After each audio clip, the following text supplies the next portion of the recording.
Hey, we're going to talk about how awesome Puffshrooms are today. So we're going to be killing this crowd of silver bokoblins right in front of us, and we're going to be killing them with one hit each. That is with Sneak Strike. So that's basically what a Puffshroom does. You throw it down, it makes them confused, and you can Sneak Strike them easily. And if you use the Yiga stuff, like the 8-fold blades you can see right here, that will, I believe, double your damage. And you can get a better one from the depths, and we'll talk about that in a second. But let's just show the carnage. Now, before we actually do anything, I'm going to take off all my armor. All right, this might be a little dangerous, but I'm gonna take it off just so that we don't have any extra damage bonuses. And I could jump out and kill them right now, but what I like to do is, if you're using a hover bike, I think everybody should, you can just let them crowd together like that and then just shoot a Puffshroom in the middle. You don't need to use a bow, you can land on the ground and do that, but I like to get an easy shot in, but I'm not actually going to hit them with that. Yeah, I kind of wasted my bow there because I didn't want to know what I wanted to do, but here we go.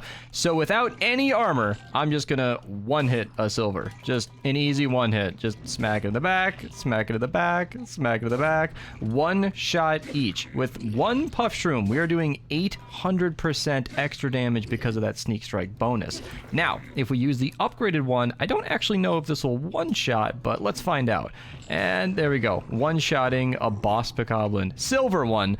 With one hit, well, one-shotting with one hit. So that is just the power of Puffshrooms. Obviously, I am using silver Lionel horns to buff this as far as possible as I am in the end game, but so long as you use the strongest fuse that you have for your level of the game, you should be completely fine. Now let's talk about a little bit of what's exactly going on here. I am going to show a bit more of my map, so if you don't want any spoilers, then you might want to not watch this part, but I want to talk about the depths, because that's where you get Puffshrooms. If you explore in the depths for any amount of time, you're going to get plenty of Puffshrooms. I don't think that really needs much explaining. If you find the bargaining statues, you can even buy them with pose, but it's those little statues, the ghost figures that hand you weapons that I want to talk about, because you can use them to get a purified 8-fold blade that will actually do more damage. You can see this is a normal one, 6 damage. My camera's kind of covering it, but you can see 6 damage is normal, but you can get a 22 damage one or 15 normally. I was lucky enough to get an attack bonus. You can get modifiers as well, but it also has higher durability, so it'll last longer. Granted, if you're doing this properly, you're only using 1 durability per hit. It's not that serious to retrain the durability, but it's a pretty nice little tip. So I identified 4 in the Kakariko section.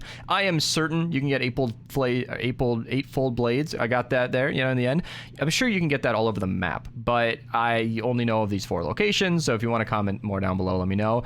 These are all single-handed weapons. So the way these statues work is that they give you one of 3 types of weapons: single-handed, two-handed, and spears. And if you don't pick up the item when you load them in, it'll just stay that way forever. If you pick it up, drop it on the ground, keep it, do whatever you want with it, the shadow will disappear, and then with the next blood moon, they'll respawn with more weapons. A nice little side note, actually, unrelated to this video, is that night weapons are really good for double damage when you're on 1 heart, and they kind of go away in the end game. You can obviously get them from chests and stuff, but I'm getting royal weapons at this point, so these little statues are really great for night weapons. But I was lucky enough to get an 8-fold blade from one of these, and it has that refined, durability. It doesn't have any gloom on it, which is really, really nice. So yeah, hopefully this tip helps you guys out. If you've been ignoring Puffshrooms, I highly recommend it. It's a little clickbaity to say that they give you 800% damage, but they kind of do. They make Sneak Strikes trivial, and Sneak Strikes do a ton of damage, and that is super, super easy. So if you want to completely avoid combat, I recommend using Puffshrooms.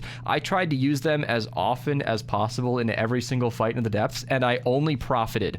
I'm sitting on like 100 plus of them right now, and that number just keeps going up. So you don't really need to save these for anything, and I recommend using them. Thanks for watching. Subscribe. I don't make many of these. This could have been edited, but I'm a casual Zelda video maker now, so I'm just having fun with it. If you guys want to encourage me, then leave some nice comments. Maybe I'll do some more guides.